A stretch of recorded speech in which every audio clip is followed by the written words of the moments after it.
The story of Chanderi is an old one. It can be traced back to a millennia. It is mentioned repeatedly in the famous travelogue of the Arab traveller Al-Baruni. In his Kitabul Hind, he mentions that situated on the connecting route between the Uttarapath and Dakshinapath, the major trading routes, it was an important halting stage. Traders came here with their caravanserais from all over the world, with their exotic produce and diverse influences. And it is not surprising that Chanderi flourished as a peaceful, prosperous township, also inheritor to a rare multicultural inheritance. The old city of Chanderi was settled amidst a forest in an area what is known today as Budi Chanderi. We can see even today remnants of beautiful Jain temples and old palaces here. In the medieval period, the population shifted to the present site. This location was naturally very well protected and nobody found it necessary to build a massive fort here. It was difficult for an invader to reach. To protect the city, a fortified wall was raised all around its circumference.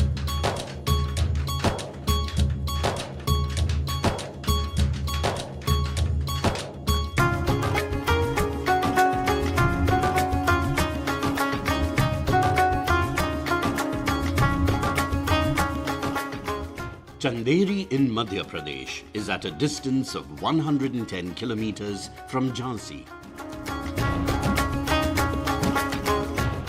Its cultural significance is no less than its strategic importance. One encounters buildings of all types in this fortified city.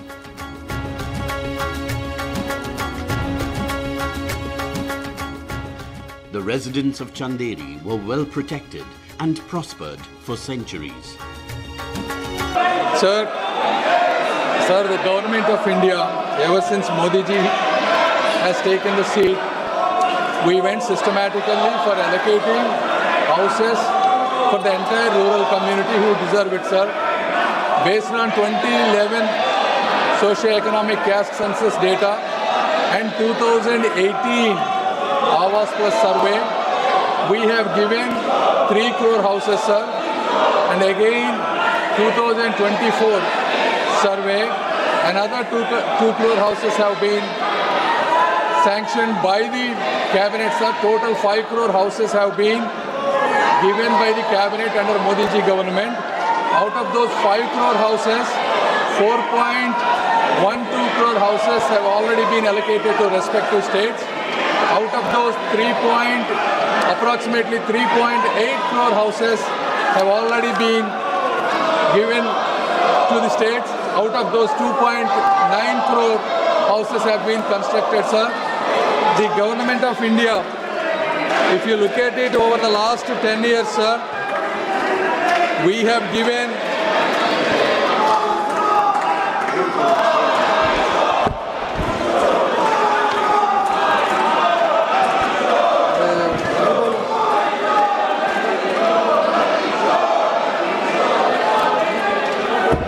Sir, over the last 10 years, the central share released was 2.71 lakh crore, sir, compared to 2013 and 14, the 10 years of an UPA government, only 66,000 crores was given, sir. So we are working on giving these houses on a saturation mode by converging every possible government scheme, sir. The 2024 Awas survey has 2 unique features, sir. Number 1, it has eKYC, sir.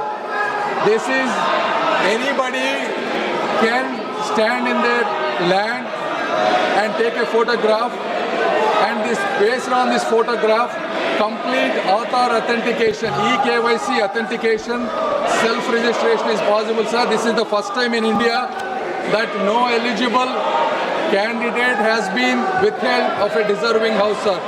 Anybody, doesn't have to be the state governments, an individual can self-register, and we have plenty of houses to be given. So I request all the states and officials to take self-registration and survey and participate, sir, and we are happy to give as many houses as possible, sir. Thank you. Shri Dhairashil Sambhaji Rao Rane,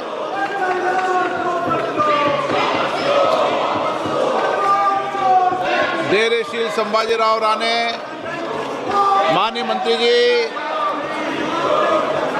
कृषि कल्याण मंत्री जी, कृषि कल्याण मंत्री जी,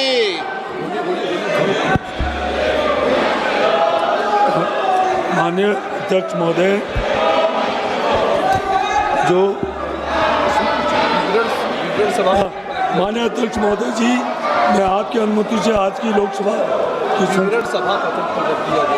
माननीय सदस्यगण, सदन की कार्रवाई आज 12 बजे तक के लिए स्थगित की जाती है।